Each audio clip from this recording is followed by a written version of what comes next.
So today we have Jacqueline Anderson. She's from Catholic Charities of Steuben. She's the staffing coordinator. She's going to talk to us about what positions they offer and how to apply. Hello. So I'll give everybody kind of a little 30,000-foot view about myself and where we stand. So Catholic Charities as a whole, I actually sit in Rochester. So we are part of the Catholic the Catholic Diocese of Rochester. So I actually recruit not just for Steuben, but I also recruit for our basically from Rochester all the way down to the Pennsylvania border. So we cover up here in Rochester, Monroe, and Wayne and Finger Lakes area. We also cover Livingston, Steuben, Chemung and Schuyler counties, as well as Tompkins, Tioga. So I'm recruiting for all of those jobs all the time that are in that little window. So at any time I could have positions open anywhere. So, we ideally overall, we're giving back to the community in a lot of different ways. Today, I know we were talking about a lot of the positions with Steuben, which is our biggest amount of openings that we have right now, but at any time, I know a couple of you are from the Chemung area. We certainly have positions that are similar and whatnot that I try and post, and I'm glad to work with you on anything like that. So I myself have been with the organization for about 1.5 years. I came from working in long-term care scheduling, which is awesome. And before then, I was a staffing recruiter for a couple of agencies up here in Rochester for recruitment for various different positions. So very familiar with having to think on my feet and jump in with whatever opening that we have. So ideally right now with with COVID being what it is a weird thing to be able to turn around and say that we do have a lot of open positions. Ideally what we're looking for is our biggest group that we have right now is our healthy families and our therapeutic foster care. So we do have several positions in our child and family support worker role, which is almost like a case or care manager type of position. So we're looking for folks that have had in-home visit experience. Being right now, things the way that they are, it might be more electronic age or meeting out in more public space, but some of the kids are in school, so helping them out from the child side of things, making sure that they're staying in school, that they're having whatever needs met, but whether it be educational or budgeting for their family or making sure that they're having food and whatnot. In that aspect. So ideally, we do need somebody that's working in healthy families that's had some sort of past child and family support care management, but definitely in-home experience is ideal. The manager at times will say, yeah, that person looks great. They have some care management experience, but maybe they've done more client meets in the office. They need to be comfortable coming into the homes because at times and this is the difficulty we have right now with COVID-19. Here I am sitting here with my fun background behind me. However, they're trying to do those same meetings with families and they can't just walk into the kitchen and see what kind of situation the family is in. So being able to find those probing questions and chat with the family to make sure that, that things are safe for the family and safe for the kids, and make sure that they're getting their needs. So ideally someone that has that kind of a background would work out well in there.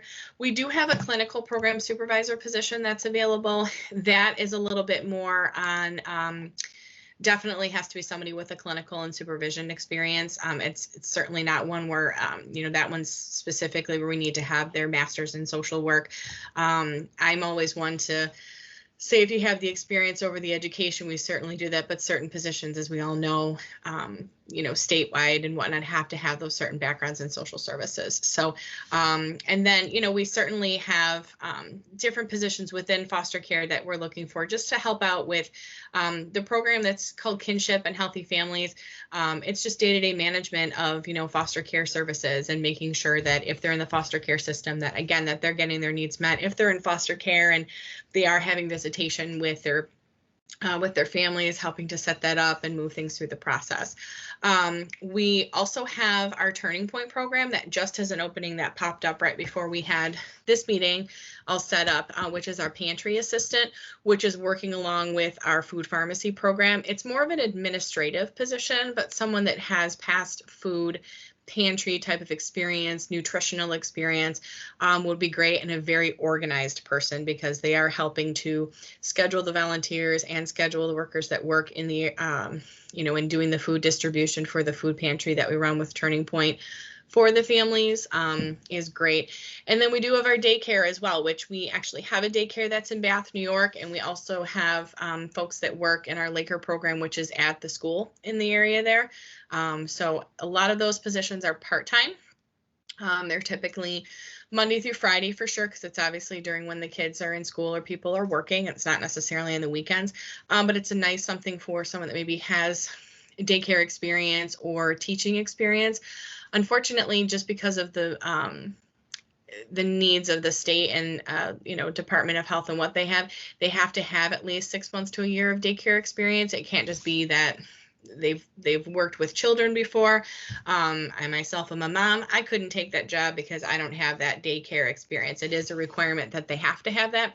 It could be years ago. It just has to be verifiable experience. So a lot of what we're looking for, we are an organization that likes to promote from within. So if someone gets their foot in the door, even in that pantry assistant position, they can move up in the Turning Point program into, a pantry coordinator, or they can move into supervision, or move within the agency.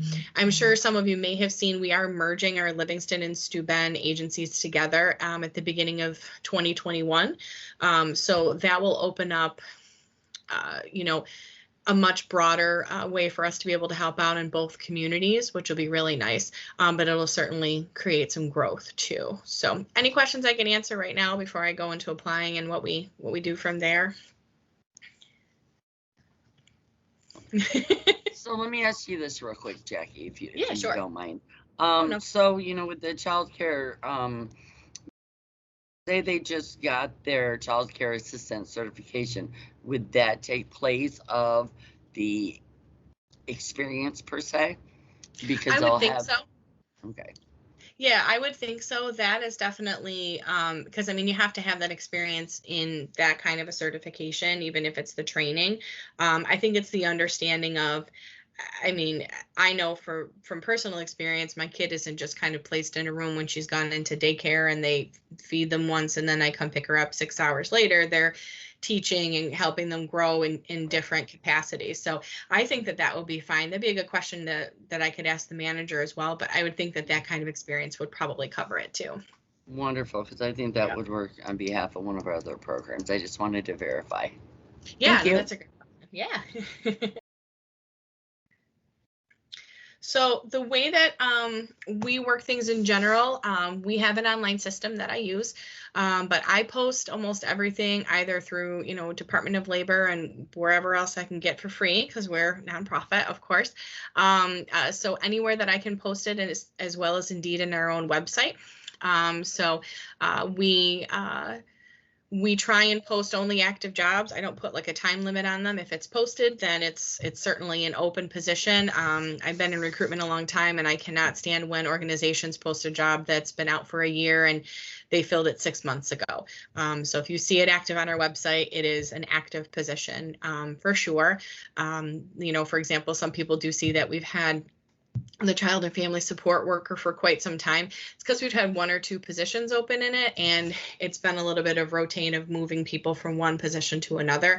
It doesn't mean that I haven't found somebody for it, or that it's, that it's super old and we're just always, that program is ever growing to be able to help out. So but once people apply, it does come directly through me. If any of you have candidates, I always suggest, because I love helping out in the community as best I can. If you want to have them directly send me the resume, copy you in, or note that where they had heard about our position, I'll give a little bit more preferential treatment, I guess. No, but certainly I'll make sure to follow up with you, let you know where I am in the process with it too. And then we can have them fill out the online application and go from there. But we follow all the standards of the usual. I usually will do a brief phone screening. Our managers like to chat with them. We are doing Zoom interviews right now as much as possible. Some positions, eventually you do need to come in. The daycare is a prime example of, after a couple of Zoom interviews, you're probably going to have the candidate come in and meet with the manager there on site, just so that they can get I feel like an interview is not just for the manager to interview. It's also for the candidate to be able to come in and see if that's a place for them to want to be working. So eventually that would be a face-to-face, but a lot of our interviews have been on Zoom, phone screens and Zooms as much as possible until they get into the office. And many of our positions that are out in the community, people are working from home, but they are coming into the office sporadically, just as needed for meetings and whatnot. And certainly we're following all social distancing and other steps that we need to for that. And then our hiring process is just as usual as most others. And, in human services, we obviously put people through the usual background checks, and many of our positions require DMV checks. So they do have to have a valid New York State driver's license for most of our positions, because they may have to drive, residents from maybe our one of our recovery programs to appointments or whatnot. And then the only other stipulation is certainly a lot of our positions have to go through the fingerprinting as well. So there's that too. So, and then, like I said, once someone is hired, we ideally are looking for folks that, would like to grow with the organization. Longevity is a big thing in human services, and we want to hire you and then keep you. So that's super ideal for us. So that's about it on us and our process. And then I drop it off to HR's, our onboarding people, and then I run away. So and try and fill something else. So, but any questions I can answer for you about the certain openings that we have posted now, or if you have specific candidates that you're working with or chatting with.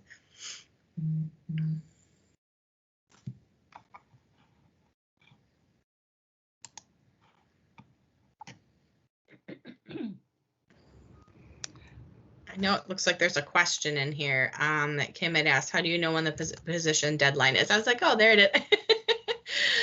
I'm like, there's a chat, and it's not one of my coworkers. Sorry. So we do not post a deadline specifically. We do that internally for our own positions because we have our own, set and reasonable, dates to be able to say if we're posting something internally before externally. But I'll take an application up until I turn off the job. It doesn't matter to me. And if someone's not a fit for a position, or maybe they are, and we've already moved forward with a candidate, I am very honest with my hiring managers. And I tell you, when I tell them and they say, oh, well, let's just keep it open a couple more days, I think I'm going to make an offer. And I'm like, then I'm going to pause the job, and I'm not going to have it posted, because I don't feel that that's fair to the candidates that are applying that could be really good for a position, and they're applying and thinking they have it in and they don't.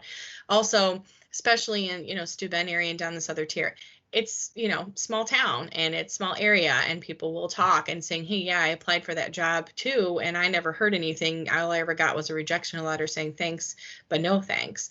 And I'm all about keeping candidates. If I see someone even after the fact, I'll reach out to them and at least let them know, thank you so much. Please fill out the application. I'll keep them on file, which we certainly do. So. Oh, tips on Zoom interviews. That's a good one. I like that one. I highly recommend that when people do an interview, even if it's a phone screen, even in the days where we just did phone screens, you should still dress like you're in an interview. So I am not in my pajamas today. I am in real clothes, even though I'm at home. I recommend that you still, try and log in a few minutes early. Make sure that you have in front of you, if it's on your laptop or computer, you have the ability to be able to look at the company website and have the job description either printed out in front of you or on the computer screen, so you have access to it.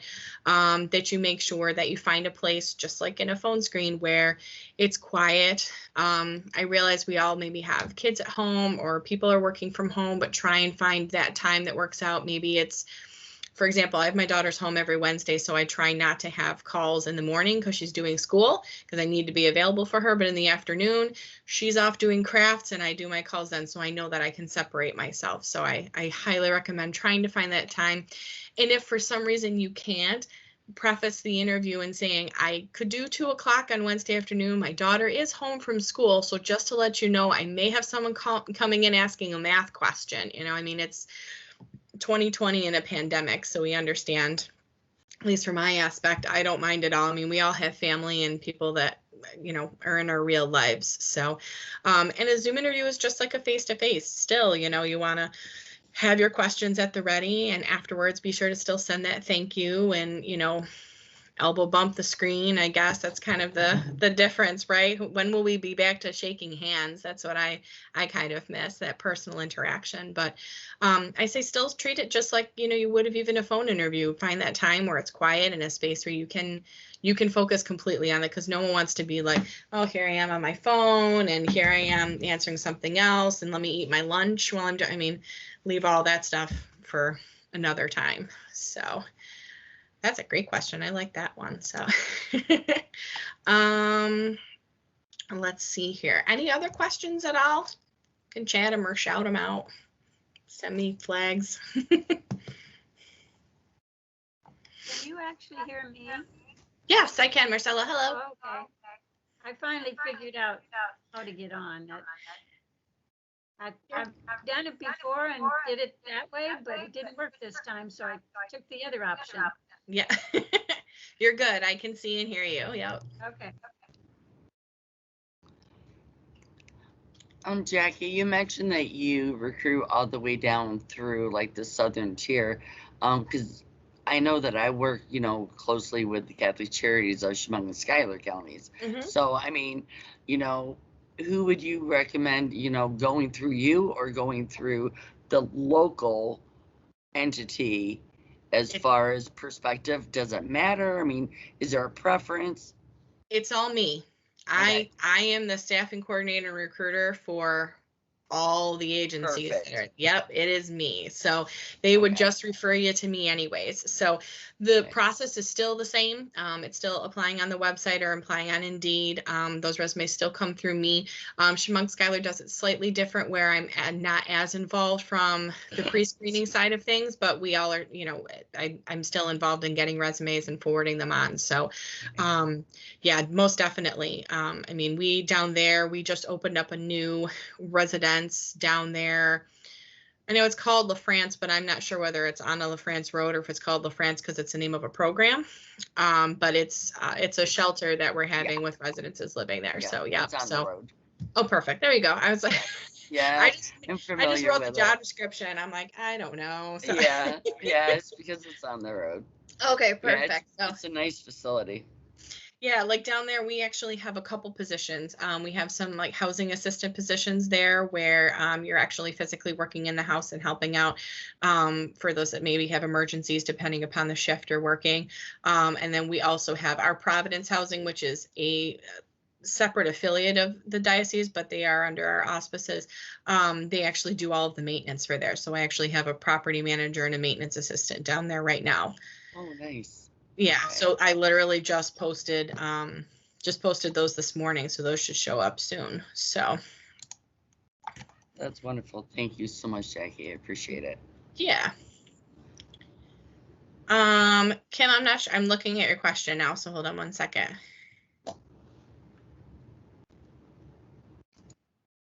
Yeah, so if it's after, you mean like a daycare and like a church or after school? I mean, anything where it would be specifically taking care of children outside of them in your own house would be the ideal kind of experience. So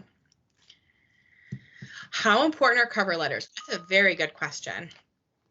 So for me, I enjoy a good email that's sent to me with at least a summary of saying, hi, I came across your, you know, even on Indeed, you can do this and say, I came across this position. I think it's a great fit for me. Please find my resume attached and reach out to me. Even something quick and friendly like that, I still find that as helpful to me. Maybe I'm old school because I've been recruiting for 15 plus years, but I like that. For a higher level position, like for example, down in Elmira, we have a program and partnerships position, and in Ithaca, we have a development position, which are both positions where there's a lot of writing involved. There's a lot of communication within the community and within funders and vendors and whatnot. So a position like that, I most definitely feel like a cover letter is helpful. I think that it's the same reason why we have people fill out an application and used to have us write them down for an application, right? It's to see how you can put words together and be able to communicate. So I think no matter what, even if it's a quick email or a quick note in Indeed that says, you know, why you're interested, we actually have it on the application. Why do you want to work for this agency? And it could be just something as simple in there of, I've heard great Catholic Charities. I'm interested in working with them because I have XYZ experience, and send it on its way. So I'm all for that because I feel like that's actually one of my first questions when I do a phone screen is, how did you hear about us, and why did you want to apply for this position? And sometimes people will be like, oh, the skills look like it was exactly what I'm looking for, which is great. But also if I like, well, I've heard a lot about you in the community. A friend of mine has used your services before and I heard great things. You know, I know so-and-so at Skylar and their programming, and I heard that it's a great program. Things like that kind of tick to me to show me that you really did your research, or at least you know about us, because in reality it's human services, you know, and not to put down manufacturing. My dad just retired from 47 years of manufacturing. That's certainly a great job too, but human services is giving back into our community and having those people skills. So being able to open up and kind of spread your wings a little bit to explain why you want to work for the agency is certainly helpful. So yeah, the cover letter should never go away. So we do use an applicant tracking system. Interestingly enough, we just kicked it off a month ago. So when I started a year and a half ago, I had to use spreadsheets, and we used SharePoint, and it was very manual. So yeah, I was scared because I came from working, I'll let you know, I worked for 3 years for Adecco, and before that I worked for a place for 5 years that had their own applicant tracking system that we built ourselves. So to come in and be like, spreadsheets, that was a little daunting, but we did just kick off a system. It's called Advanced HR. I think it's a newer system. I had not heard of it before I started here, so it's a little vanilla for us that we're building it. But it's nice because as soon as someone fills out an online application, that is tracked all the way through until there's our hire, and we send them an email through that system. So there's not a lot of back and forth. There's not a lot of extra paperwork and emails, and you know, you have to come in and again, it is the 21st century, so we wanted to get into that, but it's also a pandemic, and it's hard to get someone to come in and sign a piece of paper and say, you know, we just need you to come in and fill out a background check form. Nope, there's a link for that now. So I'm very happy with the system. I've been able to work on it myself, and there's, you know, growing pains no matter what, but I thoroughly enjoy having that kind of system because I like that we can then save resumes for going forward, because if someone's in our system, I can then go back and say, hey, Kelly, you know, interviewed for that job and they just didn't think that she was quite a fit for it, but this similar job has come up and I'd like to consider her for that position. Let's call her and see if she's still available. You know, I realize in New York State and guidelines and whatever, you're supposed to save resumes for a year. As long as there's a, you know, cloud for me to save applications, it's going to be in our system. That's my plan. So anything else? Keep going back. Oh, Actually, someone's typing.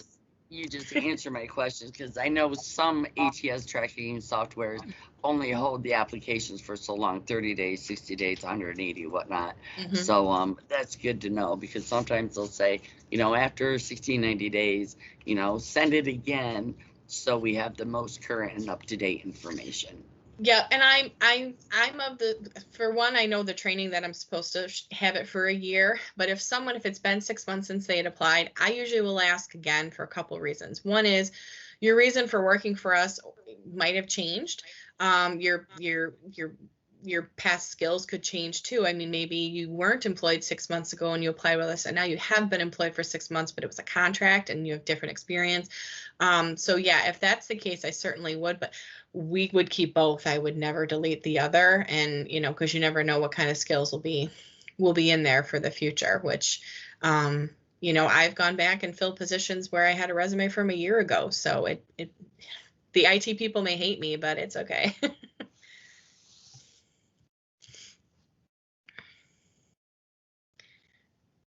I guess I have a question for all of you guys. So for those of you that are working with candidates, do you have candidates that are looking for certain kinds of positions? Not necessarily what I have posted, but in general right now, that you have a lot of people that are looking for certain opportunities and they're just not finding them, or? I do, and one of my candidates, I meant to ask this question. This is Dee. What par background would bar them from employment? Like one of my clients, she has a misdemeanor, but it's from about 6 years ago. And it is very low level, but she's shy of applying. Her thing is she wanted to apply like after 7 years, but she feel like it's not going to show. But I'm trying to boost her confidence in applying now. considering it such a low level offense that she has. But since I have you, what would you suggest? You say, well, that would be a bar for employment with Catholic Charities. So that's a great question. And it comes up a lot. I know ever since, we're up here in Rochester, so we don't even ask that question until an offer of hire comes up. We do have a form that we do where we ask the question, which most people ask these days, have you ever been, convicted of a felony of misdemeanor? Certainly that does not deter us from making a hiring decision at all. In fact, usually there's ways around it, certainly. We do not make the decision, but the Justice Center may make the decision. So I give that caveat that we can't control what may come up. So for an example, if someone had even a misdemeanor, but it was for abuse and it was from like 3 years ago, the Justice Center may say that we can't have them work as like a direct support professional because that's too fresh. That's the Justice Center making that decision, but they'll turn around and say, but you can hire them for X, Y, and Z. And we can always look and see if, X, Y, and Z might be another alternative until maybe the timing happens. So we don't make that kind of a decision, but I would never say to not apply. What I would say, we don't ask that position or that question until someone has an interview. So I would definitely say for her to apply. And then when that question does come up, just to be honest and put the years on there, most of the time it's anything before 3 years. It really doesn't make a difference from what my experience with the Justice Center. Don't quote me and be like, Jackie said so. But certainly, usually anything more than 3 years, our HR director will review through it. And, especially if it's something very low level, I wouldn't think it would be an issue, but usually it's the positions that have to be run through the fingerprinting and Justice Center.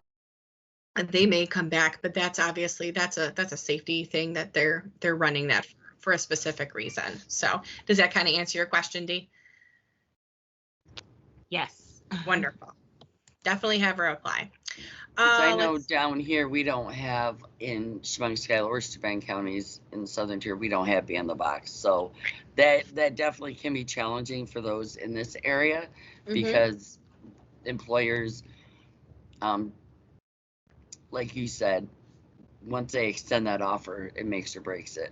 But also on that, my mind just went out the window from what I was just gonna ask you. Okay. Darn it. I'll remember it in just a moment. That's okay. Sorry. My animal says if you forget, it's a lie. That's okay. Here, I know there's a question here. You can think about it. There is. Yes. Let's see. So it is Monday through Friday. It is a part-time position. It's about 15 to 20 hours. Right now you're looking at about like 1 to 5 Monday through Friday. But we only offer benefits to full-time employees. So it would have to be coded as a full-time job. So even if, if someone was hired part-time but worked full-time hours, they'd have to be in a full-time position to get the benefits. But that is certainly something, anything above 30 hours is full-time for us and considered for benefits. Okay, I remember now. Yay! It was in reference to justice involved individuals, which is why I'm asking. Does Catholic Charities partake in Department of Labor's federal bonding program and some of the WTOC credits that can allow you as an agency to benefit from hiring justice involved? Or actually, they don't have to be justice involved, but anybody that may have a peculiar background, if you will, that utilizing the bonding program kind of sends an insurance for you and that individual.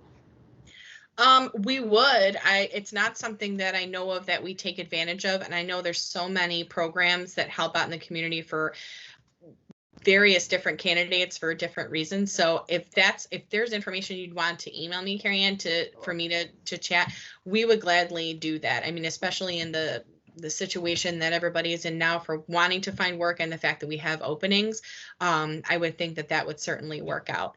And I know Be in the Box is not down there in Chemung, Schuyler.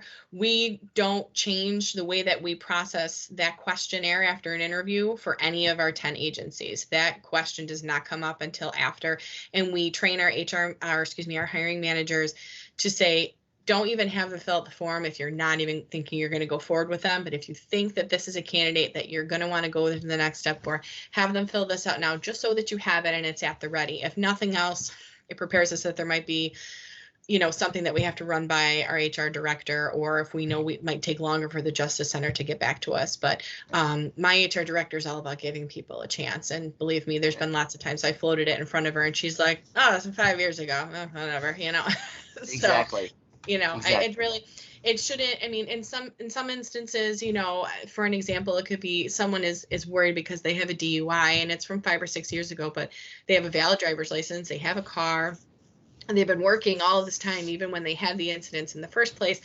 All she does is go back and say, yeah, that's fine. Because, I mean, it is our insurance. It's covering the person to be driving, and God forbid there's an accident or anything like that.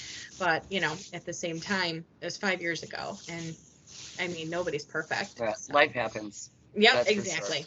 Yep. And I always tell folks that when they're like, well, I didn't want to apply because 10 years ago, I got in a fight with my boyfriend and I was arrested for this and that. I'm like, that was 10 years ago. Are you the same person you were 10 years ago? I know I'm not the same person from 10 years ago. Right. Thank you, Jackie. I appreciate Yes, it. you're welcome. I'll send that to you. I'll get your information. Yes, perfect. That'd be wonderful. Yeah, I'm glad to take that. The hold please, and I can get that for you. The daycare position, by the way, is $13 an hour. So I believe the pantry position's at 14, but let me look really quick. Let's see. There we go. She put it in here. I hope she did. She did. $14.25. Some of my managers actually share the pay rate with me. Others don't. So I'm like, could you tell me that? Gee, I'm not sure. I'm like, well, I need to know. So it helps because I don't want to put somebody, like if someone wants a pantry assistant position, maybe they've been doing that in a similar agency, but they're getting paid $17 an hour. I don't want them to want to leave that position and say, oh, this is super awesome. And then we offer them $275 less than what they were making at their other job, because then no one's happy at the end of the day for that. So you're welcome, Kim. These are all great questions. I wish everybody asked these kinds of questions. So I think that is one of the perks and benefits of Meet the Employer, is that this allows this conversation, between that job seeker and employer, and with COVID, with it all being a virtual platform, it makes it more daunting for individuals on top of the normal, job search strategies they would put into place. Mm-hmm. So it's great to hear from an employer, your expectations, what do you expect? Because we address all those components as well, but it's good for the job seekers to see how it all aligns together. Yes. So. And then they don't, how it's always, when you have your kids at home and you tell them something, but then they go to school and the teacher says the same thing. It's like, see, I was telling you that before, and it'd be like, well, I didn't think that when you told it to me that it was true. And it's like, no, it really is. So, right. And I mean, I've always been an honest recruiter. I mean, like I said, I used to recruit in the staffing realm, and getting commission to pay off my car was super awesome. But I've always been in this kind of role to help people out in finding work, and not necessarily in saying, oh, look at, the great paycheck that I'm getting out of that. My reward is having someone call me and saying, I got the job offer, I'm going to start on Monday. That to me makes me happy. So if I can get somebody into that kind of role, I certainly want to get them there. So awesome. Yeah. Well, we also look at these virtual Meet the Employers as an opportunity for job seekers to have a virtual experience before they get to that Zoom or Teams meeting that is an interview and is uber important to them at that moment. Mm-hmm. So this is a chance just to have a conversation, to use the tools to understand what's available. Mm-hmm. Great. Any other questions at all?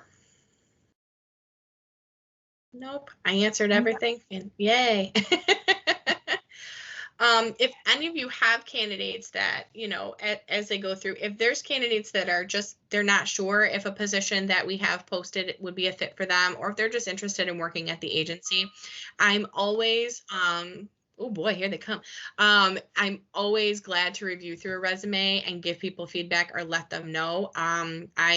it's like they're my most placeable candidate. I can still float them in front of a manager and say, hey, I know at Turning Point program, you don't have anybody now that you filled that job, but this person came across my desk. Would they be a fit? And you never know, because we're constantly changing. Obviously, with the merger between Livingston and Steuben to become Steuben Livingston, that will change some things, and who knows what programs we'll be able to do, because we'll be so much larger in that agency.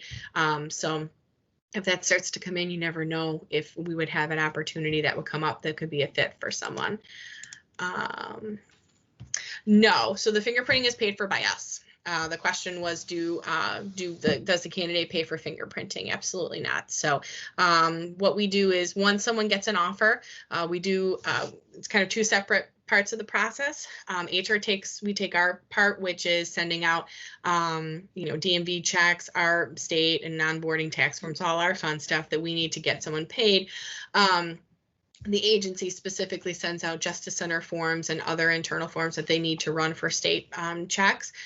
We have an agency-specific person that sits, for example, in Steuben, and she runs all of those background checks and whatnot through the Justice Center, sets up fingerprinting appointments, and we take care of all of that, because in reality, we're the ones that are then holding on to that fingerprinting while they're working for us. So as long as that person's an employee, we hold on to that information. Once they're terminated, we no longer hold on to that. We pull them out of the system, and we don't track that anymore. At least we should be doing that once they're no longer working for us, or if they transfer to another agency, it moves with them, but they still have to again go for their fingerprinting again. But we take care of all of that. And if there's anything else required, like a PPD or anything like that, which isn't pretty typical, most of the time it's just the fingerprinting, that would be something we would take care of as well.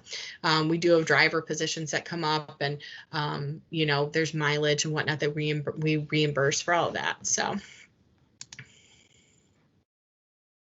Wonderful. great. Is that it today? I'm a wealth of knowledge, so. Yes, you are. And people Yes, just kept you are. popping questions, and I'm like, I wasn't even wanting to stop. I just want to hear the rest of the answers. I know. And if, so at any time, people can apply online, like I said, so they can actually go to the website, where we have just join our team, or you can email me directly. And as Kelly knows, my name is spelled differently. So so just be sure that apparently it doesn't float back when it's SON. I don't know where that goes. But it's, but either way, if they note any of your names, I've taken those down too, but if they note any of your names and they're referred, or if they happen to call and note that you guys referred them, or if you guys know someone's going to apply, please feel free to let them know that. But emailing me or applying online, either way gets it to me. I get out every application and resume. So Good. Excellent. Well, thank you so much for joining us today. It really was a wealth of information. thank And you. I'm so pleased at all the questions that came from everyone.